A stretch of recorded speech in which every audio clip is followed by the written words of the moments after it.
kurang semangat jawab salamnya. Assalamualaikum warahmatullahi wabarakatuh.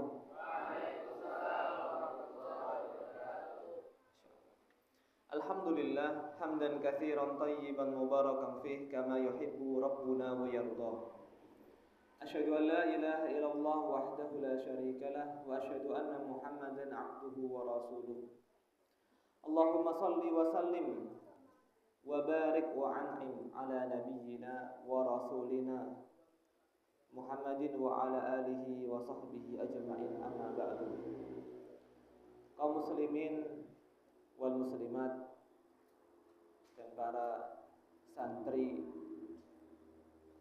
rahimani wa rahimakumullah. Alhamdulillah, segala puji bagi Allah. Kita panjatkan atas nikmatnya yang sungguh banyak kepada kita semua, yang seandainya kita mau menghitung nikmatnya Allah pasti tidak akan bisa menghitungnya. Kita pantas untuk mengucapkan sebanyak-banyaknya kalimat tahmid, alhamdulillah, alhamdulillah, alhamdulillah. Kemudian salawat dan salam tak lupa kita ucapkan, kita panjatkan kehadirat Nabi Agung Muhammad sallallahu alaihi wasallam yang telah dengan gigihnya, dengan perjuangannya mendakwakan dakwah Islam ini sehingga sampai kepada kita semua saat ini. Kaum muslimin dan muslimat dan para santri rahimani wa rahimakumullah. Insyaallah pertemuan kita kali ini dan seterusnya Ustaz akan membahas tentang buku yang ada di hadapan antum, yaitu buku 100 hadis populer.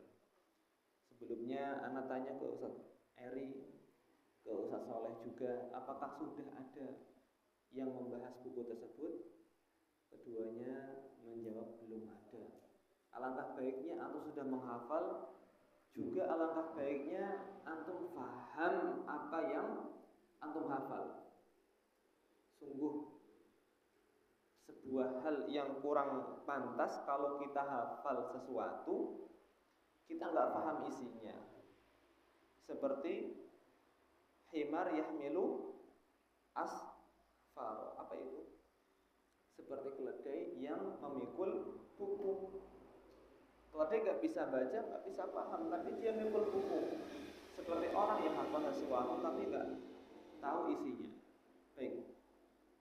Sebelumnya, ana ada sedikit mukadimah tentang hadis-hadis Nabi Shallallahu Alaihi Wasallam. Allah Subhanahu Wa Taala itu sudah menyebutkan dengan isyarat tentang pentingnya mempelajari hadis Nabi Shallallahu Alaihi Wasallam. Di antaranya dalam surat Al-Baqarah ayat yang keempat. Dalam surat Al-Baqarah ayat yang keempat, Allah mengatakan tentang sifat orang-orang yang bertakwa. Walladzina yu'minuna bima unzila ilaika wa ma unzila min qablika wa hum bil akhirati hum yuqinun. Dan mereka adalah orang-orang yang beriman kepada yang diturunkan kepadamu.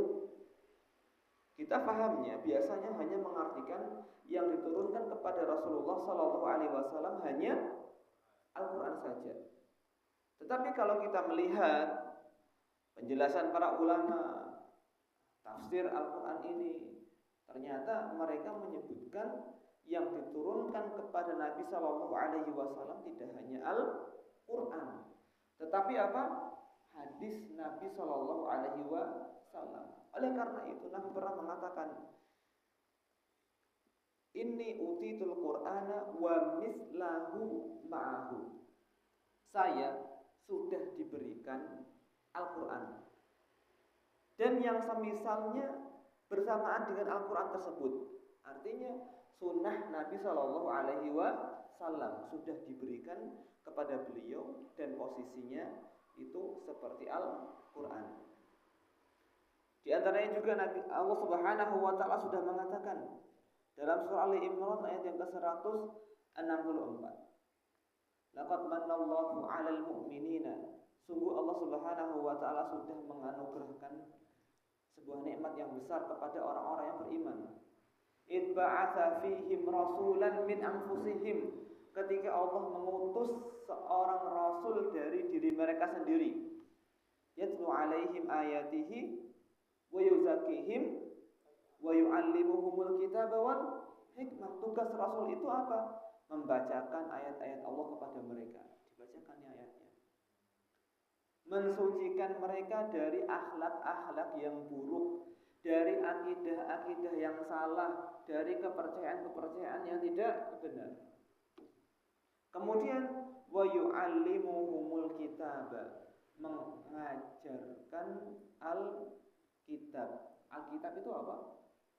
Al-Quran, bukan Alkitab yang itu ya. Punya tetangga sebelah, bukan. Baik. Tapi Al-Quran. Nabi Shallallahu Alaihi Wasallam mengajarkan Al-Quran baik lafadznya. Apa? Lafadznya itu apa? Bagaimana cara membacanya, dan juga maknanya serta tatbiknya. Tatbik itu apa, Mas? Prakteknya. Dan bagi kita yang hendak melihat praktek Nabi Shallallahu Alaihi Wasallam menjalankan Al-Quran, maka baca sirah Nabi Shallallahu Alaihi Wasallam. Karena beliau adalah Al-Quran yamshi, Al-Quran yang berjalan. Aisyah radhiyallahu taala anha. Siapa Aisyah? Istri beliau Shallallahu Alaihi Wasallam. Pernah ditanya, kaifa kana akhlaqu Rasulillah, bagaimana akhlaknya Rasulullah wahai ibunda kami? Maka Aisyah bertanya, kana khuluquhul Quran. Akhlaknya Nabi Shallallahu Alaihi Wasallam itu adalah Al-Quran. Makanya kalau seorang semakin dekat dengan Al-Quran, hendaknya dia amalkan, hanya jangan dihafal saja. Antum sekarang, Masya Allah, menghafal Al-Quran ada yang 10 juz, 15 juz, 20 juz. Itu langkah awal, bukan akhirnya, Mas. Itu belum sampai titik akhir, belum. Titik akhirnya apa? Antum mengetahui isi Al-Quran, kemudian antum amalkan. Wa yu'allimuhumul kitaba wal hikmata, dan juga selain mengajarkan Al-Quran juga mengajarkan hikmah, yaitu sunnah-sunnah Nabi Shallallahu Alaihi Wasallam, perkataan yang benar, sehingga orang itu hidupnya tuh baik, punya pijakan hidup, punya kaidah dalam menjalani kehidupan ini, yaitu apa? Menggunakan sunnah-sunnah Nabi Shallallahu Alaihi Wasallam. Wa in kanu min qablu la fi dhalalin mubin. Walaupun sebelumnya mereka, sebelum diajarkan oleh Nabi Shallallahu Alaihi Wasallam, mereka dalam kesesatan yang nyata. Baik. Oleh karena itu, Bapak dan Ibu-ibu para santriwan, santri, sebuah kewajiban bagi umat Islam ini selain mempelajari Al-Quran juga mempelajari hadis-hadis Nabi Shallallahu Alaihi Wasallam. Masa kita cinta kepada baginda Nabi Shallallahu Alaihi Wasallam, kita nggak kenal hadis beliau, kita nggak paham tentang hadis-hadis beliau, nggak ada pun satu hadis yang kita hafal. Sebuah hal yang rancu, hal yang nggak pantas kita mengharap syafaatnya beliau Shallallahu Alaihi Wasallam, tapi kita nggak kenal hadis beliau, nggak pernah terbetik ingin mempelajari hadis-hadis beliau Shallallahu Alaihi Wasallam. Padahal kita mengaku cinta kepada Rasulullah Shallallahu Alaihi Wasallam, mengharap syafaatnya beliau, ya kan? Tapi kita nggak hafal hadis dan nggak mau belajar, itu sebuah cinta yang sangat kurang sekali. Baik, hadis yang pertama bunyinya apa? Baik, hadis yang pertama bunyinya saya bacakan ya, atau ada yang mau bacakan silakan. Abdul Mas, antum bacakan. Bismillahirrahmanirrahim. Yang jelas bacanya. An Abi Hurairah, yang jelas bacanya, Mas.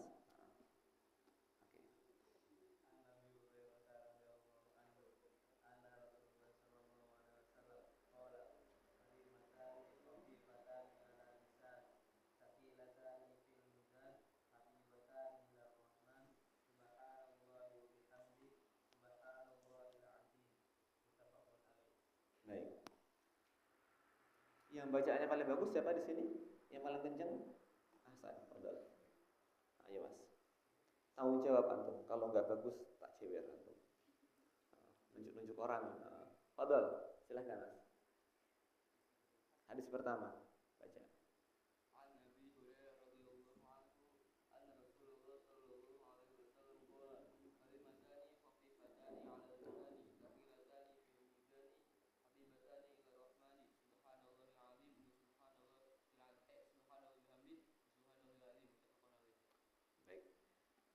An Abi Hurairah, dari Abu Hurairah.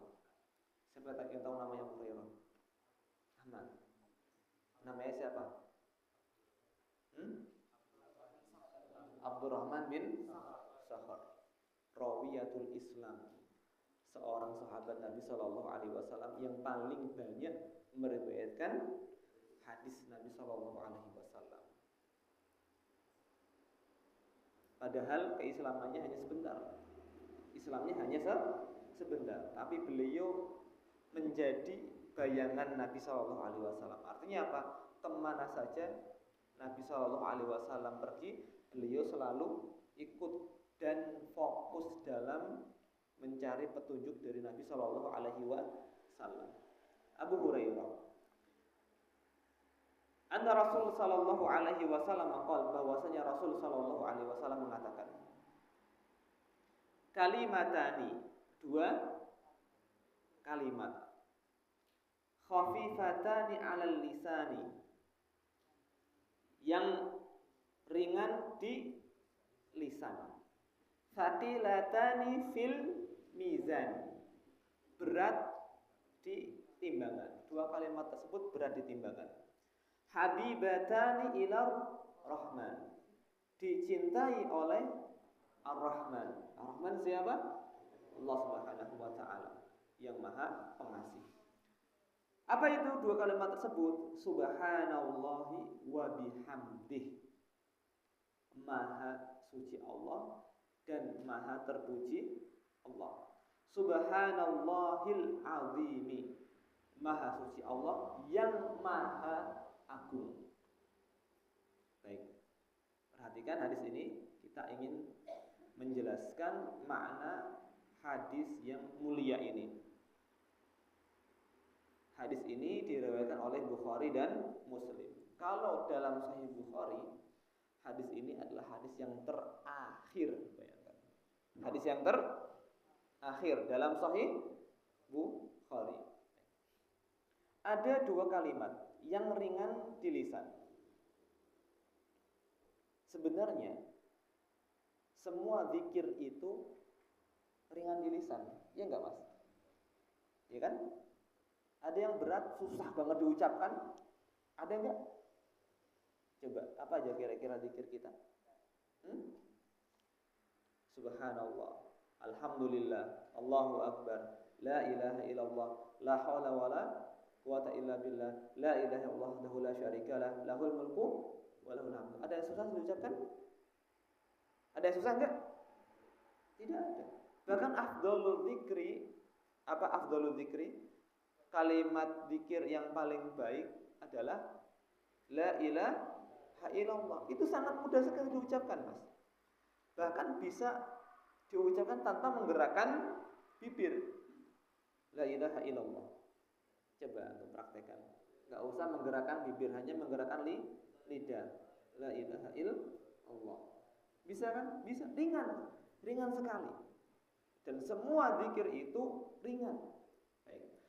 Tapi kita ingin fokus pada dua kalimat ini, subhanallahi wa bihamdihi, subhanallahil azim. Yang hadir dalam majelis ini wajib hafal dua zikir ini, subhanallah bihamdihi, subhanallahil azim. Berat di timbangan. Artinya apa? Walaupun ringan di lisan kita, tapi ketika besok di hari kiamat didatangkan pahalanya, ini bisa membuat timbangan kita itu berat. Dan kita sangat butuh sekali ketika itu dengan perkara yang membuat timbangan kita itu berat. Dan kita sangat khawatir sekali, seandainya ini timbangan kebaikan, ini kebaikan kanan, kejelekan kiri. Gerak-gerak ditimbang, seimbang. Kalau seimbang, sudah was-was, jangan-jangan sebentar lagi yang menjadi berat yang keburukan. Diletakkan timbangan subhanallah bihamdi subhanallah azim, berat, akan membuat kita sangat bangga sekali dan senang sekali. Kenapa? Berat di timbangan itu. Baik, Selain itu juga Allah Subhanahu wa taala sangat senang sekali dengan ucapan tersebut, yang mengakibatkan Allah itu akan suka dengan orang yang mengucapkannya. Ini zikir ringan. Akan tetapi sekali lagi, sesuatu yang ringan kalau tidak diberikan taufik oleh Allah Subhanahu wa taala menjadi sesuatu yang berat. Buktinya apa? Banyak orang yang mulutnya itu sehat walafiat, bisa banyak bahasa tapi tidak pernah mengucapkan zikir yang ini, subhanallah bihamdihi subhanallahil azim. Berat. Kenapa? Karena tidak mendapatkan taufik dari Allah Subhanahu wa taala. Seringan apapun amalan, kemudian mendatangkan sebesar apapun itu pahala, kalau tidak dapat taufik, nggak akan bisa mengerjakannya. Ya kan? Taufik itu mahal. Taufik itu mahal. Ada yang namanya taufik di sini? Nggak ada? Wah, bahaya ya. Nggak ada. Bahaya. Baik. Artinya apa hadis ini? Apakah hanya sekedar informasi? Oh, kita tahu kalimat subhanallah bihamdi subhanallah itu berat, ringan, kemudian dicintai oleh Allah. Apakah sekedar itu? Tidak. Hadis ini memberikan semangat kepada kita agar memperbanyak ucapan tersebut.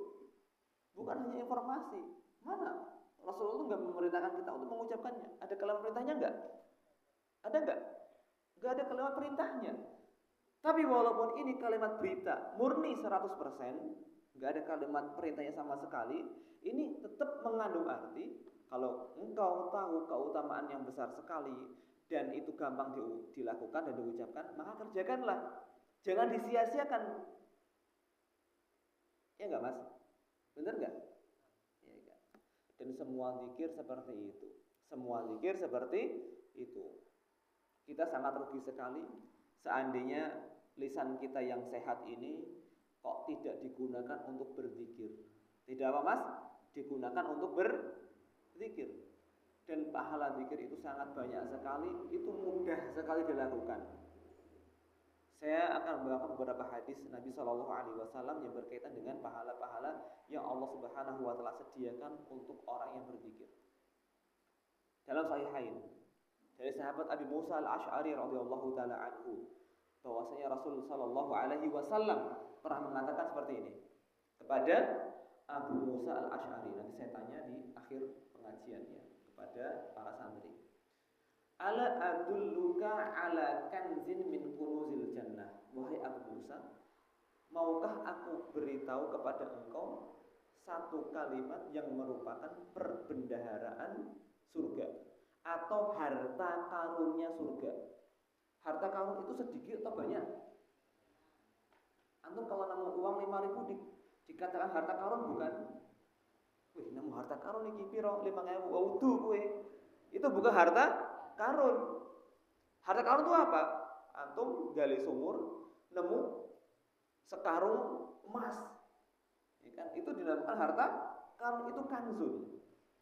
Lah, kanzun kunuzul jannah adalah kalimat la haula wala quwata illa billah. La haula wala quwata illa billah. Maka perbanyak mengucapkan la haula wala quwata illa billah. Tidak ada daya dan upaya untuk saya bisa mengerjakan sesuatu melainkan karena bantuan dan taufik dari Allah Subhanahu wa taala. Ini hadis yang pertama. Mengucapkan la haula wala quwata illa billah. Kemudian dari Ibnu Umar radhiyallahu taala anhu, beliau mengatakan Rasulullah sallallahu alaihi wasallam pernah bersabda, "Man qala subhanallahi wa bihamdihi hurisat lahu nakhlatun fil jannah." Barang siapa yang mengucapkan subhanallahi wa bihamdihi. Apa, Mas? Subhanallahi wa bihamdi. Maha suci Allah dan maha terpuji Dia. maka akan ditanamkan satu pohon kurma untuknya di dalam surga. Bayangkan mas, kalau seandainya dikasih satu pohon kurma, mau nggak? Mau. Apalagi dalam surga, dan kita sudah membahas kemarin mas ya.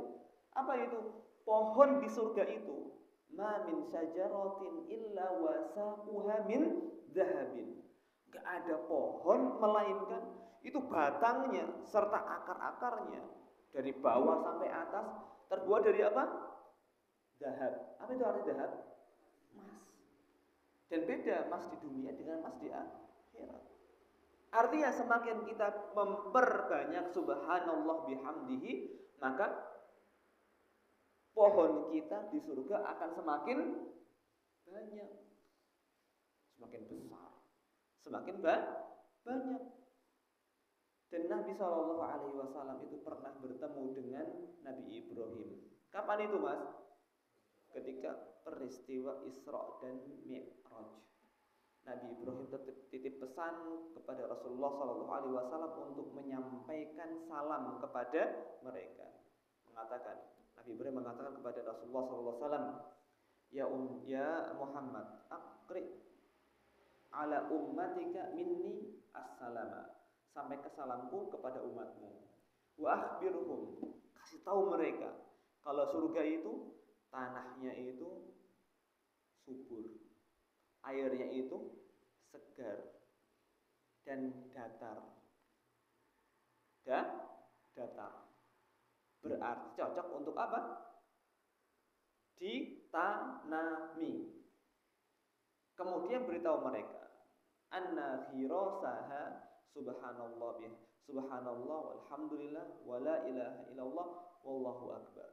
Bahwasanya tanamannya di surga itu adalah kalimat subhanallah, alhamdulillah, la ilaha illallah, Allahu akbar. Ini yang memberitahu siapa? Nabi Ibrahim alaihi salam yang ketika itu sudah ada di dalam surga. Dan Nabi pernah bertemu dengan beliau. Apakah bohong? Tidak. Ini hadis yang sahih. Hadis yang sahih. Baik.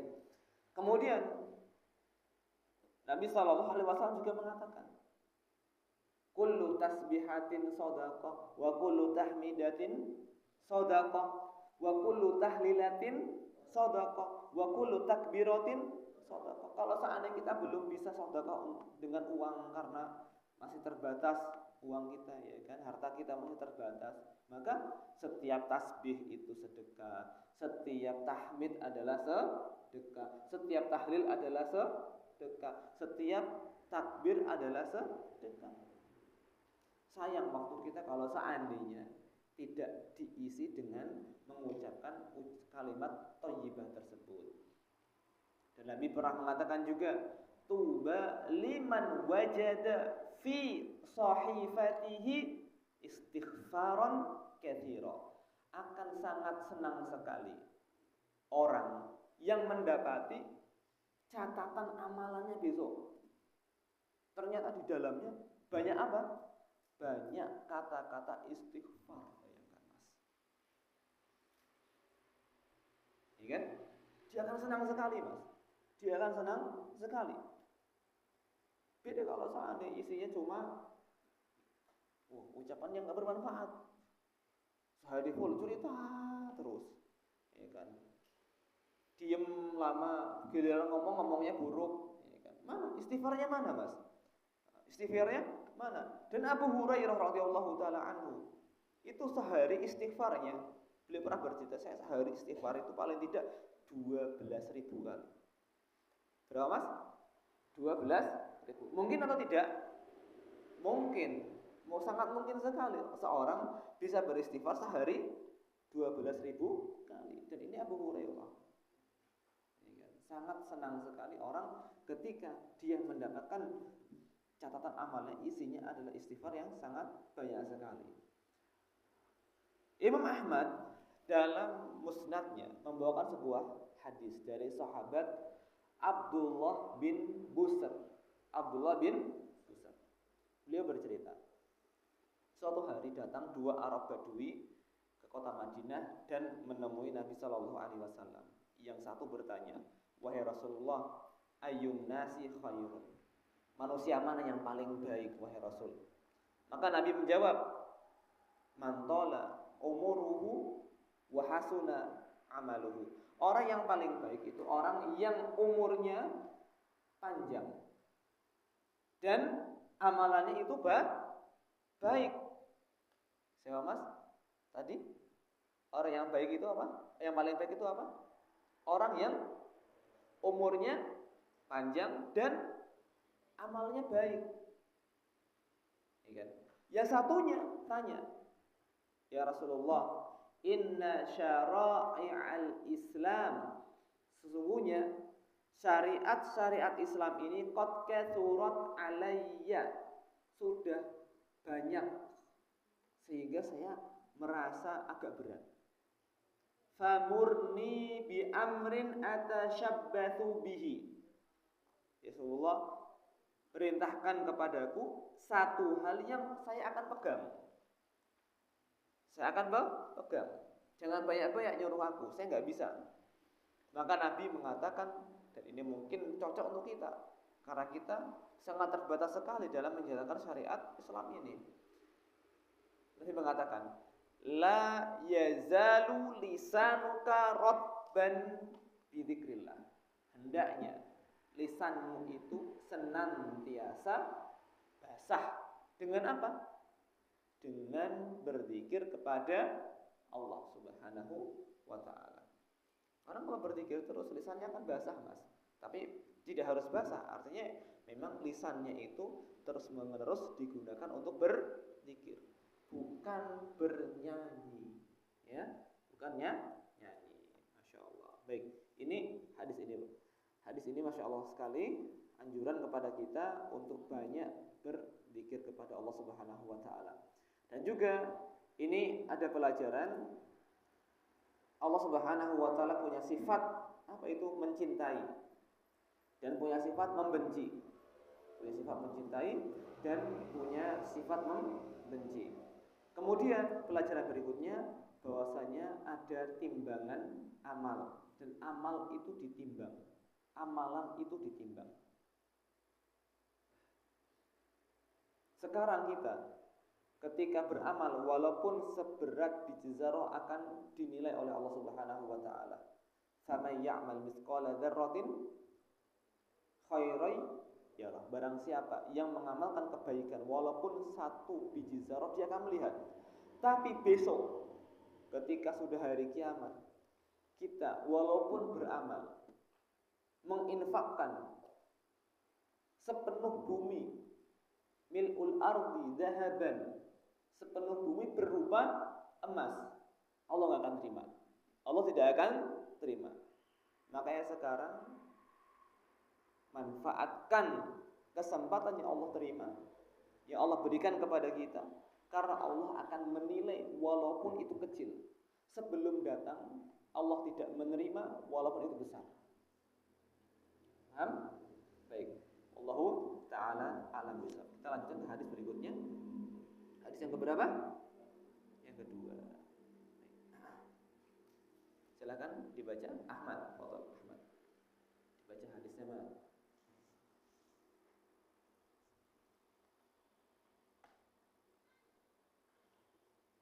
Iya.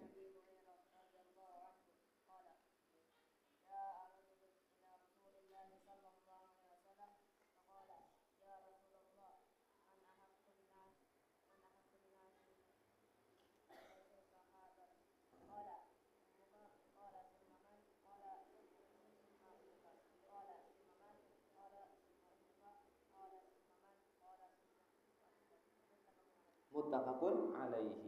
Artinya apa? Yang baca siapa? Antum, Mas, yang tadi nunjuk temannya. Kenapa enggak nunjuk diri sendiri? Dari Abu Hurairah radhiyallahu anhu, dia berkata, telah datang seorang laki-laki kepada Rasulullah sallallahu alaihi wasallam, lalu dia berkata, wahai Rasulullah, siapakah orang yang paling berat untuk aku bergaul dengan baik? Rasulullah menjawab, ibumu. Dia berkata lagi, kemudian siapa lagi? Dia menjawab, ibumu. Orang ini bertanya lagi, kemudian siapa lagi? Dia menjawab, ibumu. Orang ini bertanya lagi, lalu kepada siapa lagi? Dia menjawab, ayahmu. Muttafaqun alaih. Masya Allah. Dari Abu Hurairah radhiyallahu taala anhu bahwa suatu hari pernah datang seorang menemui Rasulullah sallallahu alaihi wasallam. Dia mengatakan, "Wahai Rasulullah, siapa orang yang paling berhak untuk mendapatkan pergaulan yang baik dari diriku?" Maka beliau sallallahu alaihi wasallam menjawab, "Ummuka, ibumu." Orang ini bertanya lagi, "Summa man?" Siapa lagi wahai Rasulullah? Summa ummuka. Kemudian ibumu. Siapa lagi wahai Rasul? Ibumu. Siapa wahai Rasul? Bapakmu. Ini hadis sangat terkenal dan masyhur sekali, yang menunjukkan kalau Islam adalah agama yang dipenuhi dengan keadilan. Walaupun ibu 3 kali, bapak sekali, itulah keadilan. Karena ternyata apa yang diberikan oleh sang ibu kepada anak, pengorbanan seorang ibu kepada anak, bisa dikatakan lebih besar dari pengorbanan ayah kepada si anak. Banyak fase kehidupan anak itu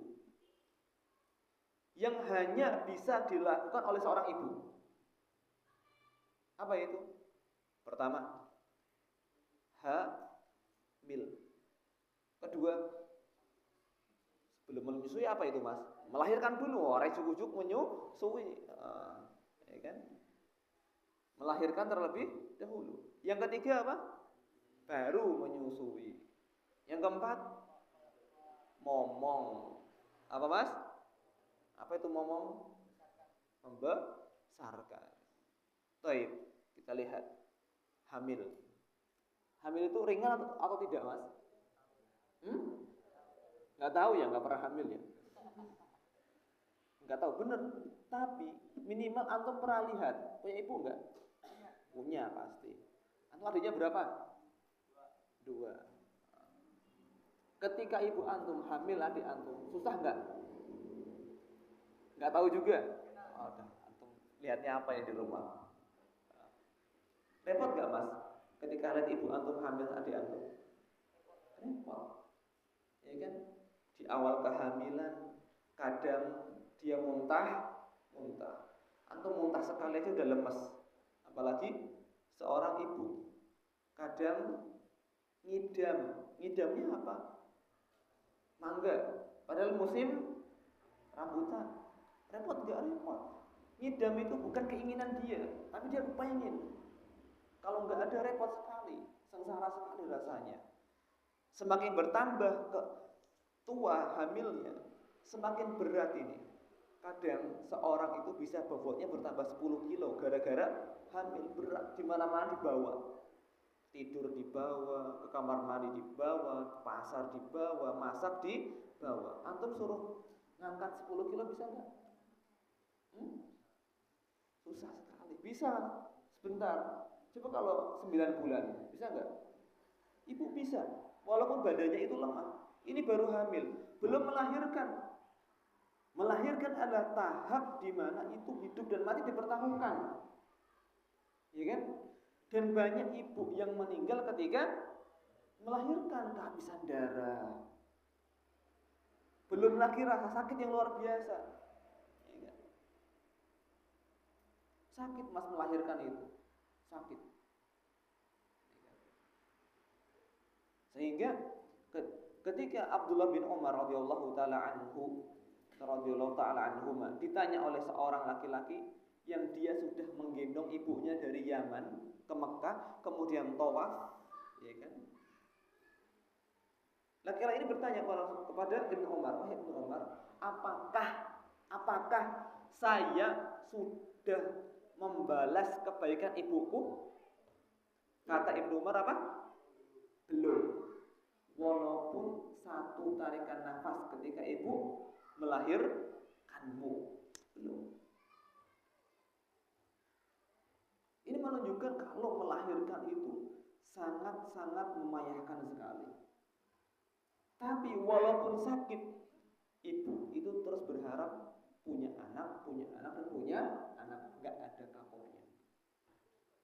Baik, ini baru melahirkan, belum menyusui. Anak kalau menyusui kenal waktu itu tidak? Pagi nyusu, siang nyusu, malam nyusu. Ibunya ngantuk nggak tahu bayinya ibunya ngantuk, yang penting dia nyusu. Iya kan? Antum kalau lagi ngantuk, diganggu teman antum marah nggak? Marah. Iya kan? Ibu mau tidur, bayinya bangun, mana mungkin ibunya marah ke anaknya? Nggak mungkin. Ini berat menyusui. Kadang anak itu gigit puting ibunya sampai nangis, Mas. Tapi tetap sayang, sayang, ya kan? Antum pernah lihat adik antum, ya kan? Kalau nyusu nenek gimana? Gigit itu ibu, nangis ibu. Itu berat. Belum lagi ngomongnya, gendongnya. Bapak itu kuat badannya, tapi suruh gendong dedek bayi berapa lama kuatnya? Setengah jam itu udah masya Allah banget itu. Kalau ibu, masa semalam suntuk bisa gendong dedek bayi. Makanya kita itu diminta untuk sangat berbakti kepada ibu, ya kan? Dan kenapa ibu diulang sampai 3 kali? Kenapa ibu kok sampai diulang 3 kali oleh Rasul Shallallahu Alaihi Wasallam? Jawabannya diantaranya karena secara fisik ibu itu lemah dan anak tidak takut kepada sang ibu. Beda sama bapak. Bapak kuat atau lemah bapak? Kuat. Antum ngeyel apa? Pak. Ibu gimana? Nggak bisa. Antum ngeyel, mas ini gini. Ibu lemah, ya kan? Nggak bisa membela diri. Makanya antum lebih ditekankan untuk berbuat baik atau berbakti kepada ibu. Bukan berarti tidak berbakti kepada ayah, tetap berbakti kepada ayah. Dan di kali yang keempat, Rasulullah SAW menyebutkan abuka, kemudian bapakmu, ayahmu, abimu, abahmu. Ya kan? Kenapa? Beliaulah yang mencari nafkah, beliaulah yang membuat ibu antum tuh bisa senang. Ya kan? Kalau ibu antum senang berarti itu bapak sudah memberikan kesenangan kepada ibu antum. Kalau seandainya bapak nggak bertanggung jawab, ibu antum akan sedih dan akan buruk pula perlakuannya kepada antum. Memikirkan bagaimana rumah, memikirkan bagaimana dapur bisa ngepul, ya kan, bisa berasap, memikirkan bagaimana pendidikan antum, gimana memikirkan uang saku antum, memikirkan bagaimana cari maisha, cari pendapatan. Jangan dikira cari uang itu gampang, susah itu, Mas. Butuh berpikir, kadang pusing, kadang sedih, kadang jengkel, kadang frustasi. Itu sifat bapak atau laki-laki ketika cari uang. Yang pedagang mumet. Mumetnya kenapa? Kadang rugi, untung kadang juga tidak banyak. Mikir gimana cara dagang biar laris, susah, Mas. Yang petani di sawah, ya kan, lelah, kepanasan. Antum di sini belajar, masya Allah tidak kepanasan. Yang petani kepanasan di sawah, ya kan, capek. Belum padinya dimakan apa? Tikus, hama, wereng, pusing itu. Itu lika-liku mencari nafkah seperti itu. Jadi antum harus menghargai bapak antum, menghargai ayah antum. Gak mudah itu cari uang, gak mudah. Yang pegawai juga capek. Jangan dikira yang pegawai gak capek. Duduk seharian di depan laptop, di depan komputer, capek gak, Mas? Capek, penat rasanya. Belum lagi dimarah-marah oleh atasan, belum lagi mendapat tekanan dari atasan, belum lagi lingkungan kerja gak nyaman. Dan banyak orang yang merasa gak nyaman dengan lingkungan kerjanya, dia betah di situ, mempertahankan diri di situ gara-gara siapa? Gara-gara keluarga yang ada di rumah. Mereka butuh saya. Saya walaupun tidak betah tetap harus di sini, harus bertanggung jawab untuk keluarga. Itulah lika-liku dalam mencari maisha. Makanya Antum ketika pulang tunjukkan bakti antum kepada orang tua. Jangan hanya di kamar tok, main HP terus. Enggak, santri enggak seperti itu ketika pulang. Ketika pulang dia aktif di rumah. Tawarkan bantuan ini kepada ibu, tawarkan bantuan itu kepada bapak, butuh apa? Ya kan? Jangan di rumah terus atau di kamar terus, pegang HP terus, mentang-mentang di pondok gak pernah pegang HP, giliran pulang ke rumah apa? Main HP seharian. Nah seperti itu anak pondok yang baik, gak seperti itu. Baik, wallahu ta'ala a'lam bishawab. Dua hadisnya cukup ya, insyaallah. Baik. Kalau ditanyakan silakan. Kalau tidak, saya tanya ya.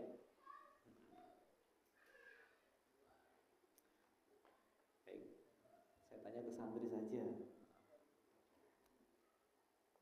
Sebutkan satu ayat dari Al-Quran yang menyebutkan hadis Nabi Shallallahu Alaihi Wasallam. Yang bisa? Insya Allah sudah hafal semua ayatnya. Tolhah, mana Tolhah? Angkat tangan. Oh iya, tadi modal sudah angkat. Silakan. Apa itu mas? Bunyinya bagaimana?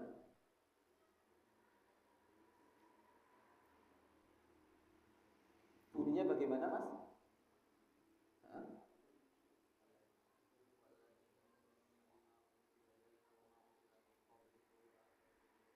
Masya Allah, Masya Allah, Masya Allah. Baik. Apa bacaan zikir yang disebutkan sebagai harta karun di surga? Siapa? Masya Allah.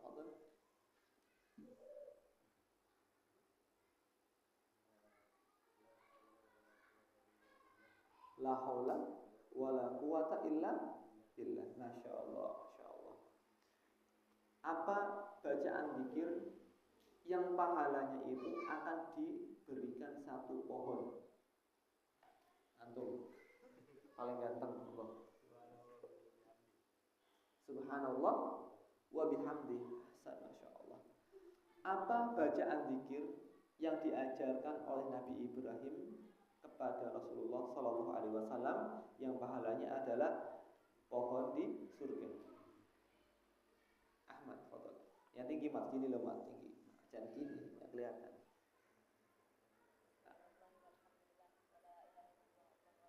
Masya Allah, Masya Allah.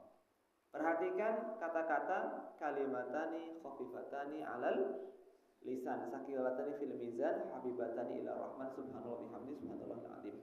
Apakah ada kata perintahnya? Sama jawab. Fadhol, walaupun gini-gini berat tangannya. Ada enggak? Ada enggak? Enggak ada, asal enggak ada. Apakah berarti tidak diperintahkan?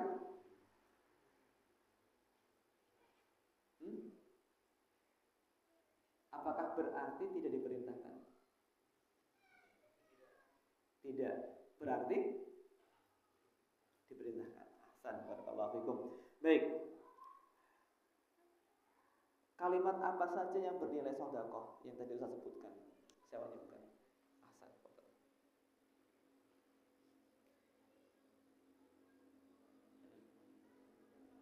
Yang penting ngacung dulu, mikirnya gampang nanti. Silakan.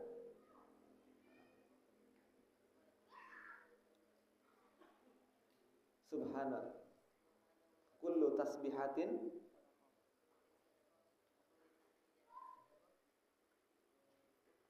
ya. Terus wa kullu tahlilatin shadaqah wa kullu takbiratin shadaqah. Baik, Masya Allah. Kemudian hadis yang kedua tadi, berapa kali Rasulullah SAW menyebutkan ibu? 3 kali. Sebutkan alasannya apa? Bisa jawab, silakan. Yang lain. Tafadhol.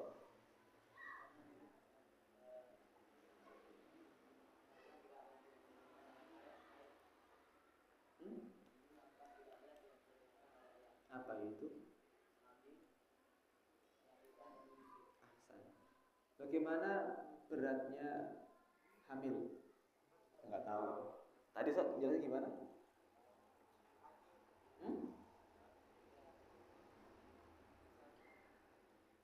Antum ingat 10 kilo ya? Baik. Khair barakallahu fikum. Aha. Bagaimana beratnya ayah? Bagaimana? Ini antum semua calon ayah. Ya kan? Calon ayah. Oke. Beratnya apa? Mencari nafkah. Bisa digambarkan? Bukan menggambar ya, digambarkan. Jelaskan gimana? Mencari nafkah itu berat. Ya udah ya. Barakallahu fikum. Jazakallahu khairan. Baik, itu yang bisa saya sampaikan. Semoga apa yang disampaikan di kesempatan kali ini bermanfaat, walaupun sederhana, tapi yang penting adalah pengamalannya. Wallahu ta'ala a'lam bishawab. Akhirnya subhanallah wa bihamdika asyhadu an la ilaha illa anta astaghfiruka wa atubu ilaik. Assalamualaikum warahmatullahi wabarakatuh.